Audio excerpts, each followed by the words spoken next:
Good morning, BNI.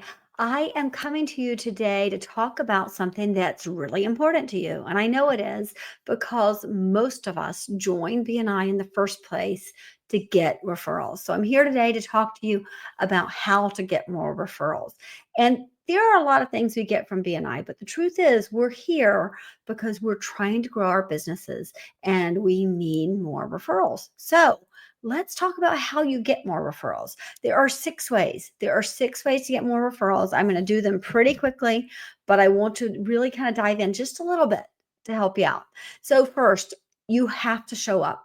Showing up is half the battle. So that means showing up to your meetings on a weekly basis. Yes, you can send a sub. You can send a sub pretty much anytime you want to, but being there, there's no substitute for that. There's really no substitute for you, the owner of your business, or the person who really has something to lose in this or something to gain in this. There's no substitute for you. So showing up is half the battle. So your number one is simply showing up. Now that one's easy, right? You just have to show up. Number two, this is harder. You have to do your one-to-ones every single week. Do at least one one-to-one, but don't do them in a way that is just talking about the weather or talking about the Nationals or whatever team is close to you. Do them in a way where you are actually gaining information. Use them as a referral strategy session. We have actually done a video on this. So if you haven't watched that, it's on how to use the gains worksheet. Go back and look at that. That will help you out a whole lot. Number three, you have to understand your target market. It is unbelievable. You have heard this to be specific, right? Be specific. You have to understand your target market. When you say, I can help anyone, people don't know who to refer you to.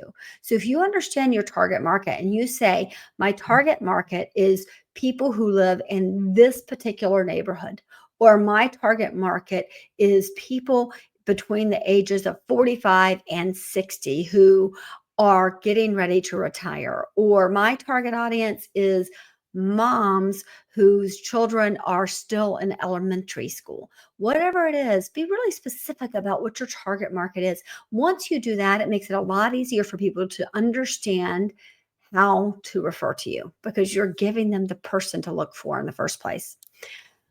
Number four, understand what makes you different. Understand your unique selling proposition. So what makes you different? There are a lot of realtors. Why are you the one that matters the most? Actually, I saw one today that I thought was really interesting. There's a realtor down the road here who has a moving truck in front of his office, and this makes him different. I'm not sure if it makes him better or it just makes him different. He has a moving truck in front of his office, and he says, if you list your home with me or you purchase a home with me, you can use our moving truck for free. That makes him different. It definitely makes him stand out. But what makes you different? What makes you unique in a way that will make people want to use you or to refer to you? So that's number four. Number one was show up. Number two was do your one-to-ones. Number three was understand your target audience. Number four was understand your unique selling proposition, your USP. Number five is prepare your weekly presentation. Don't just wing it. Don't wing it. I have to be honest, I have been guilty of winging it in the past. What I'm finding is that now that I've moved to an in-person chapter, I don't wing it quite as much because I practice it the entire way to my meeting in the morning. And that helps me a lot. But it really does make a difference to practice what you're going to say, because then you can think about, what am I trying to get them to hear? I need to educate the people who are here. So I need them to know what I do. I need them to know who I'm looking for. I need them to know what they're listening for and what they should say, right? So that takes some thinking. Make sure you're preparing that 30-second presentation every week. Make sure you're preparing it in a way that educates them. And then ask for some feedback. When you're there, you've prepared for it, ask for some feedback. Did you understand what I was talking about? I'll tell you, my other company is a marketing company. And when I go to websites, 95% of the time, I have no idea what they sell. I have no idea what their service is because they don't do a good job of telling that. Well, a lot of the time, we don't know what you do based on your 30 seconds. We don't know how to refer to you based on your 30 seconds. So I want you to take some time to really dig into how you do your 30 seconds. Prepare it.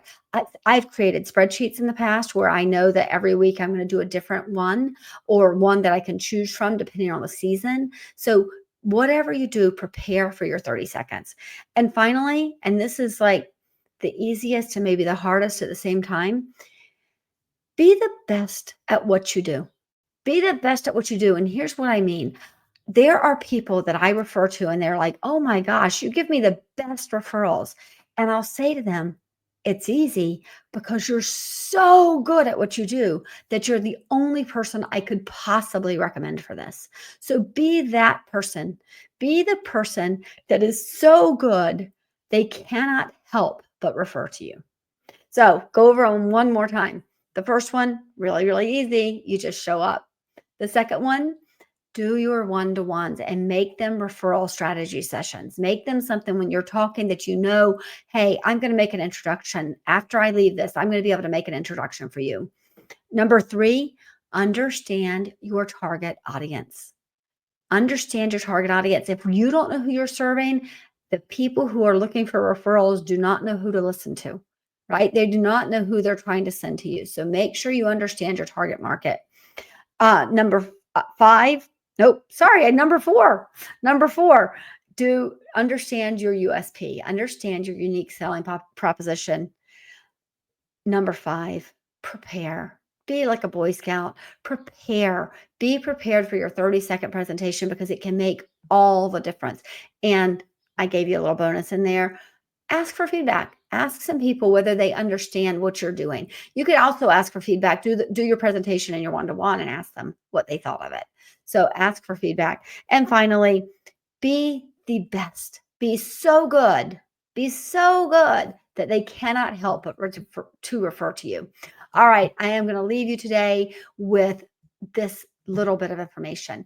We are launching new chapters, and I am looking for people who want to be founding members of a BNI chapter.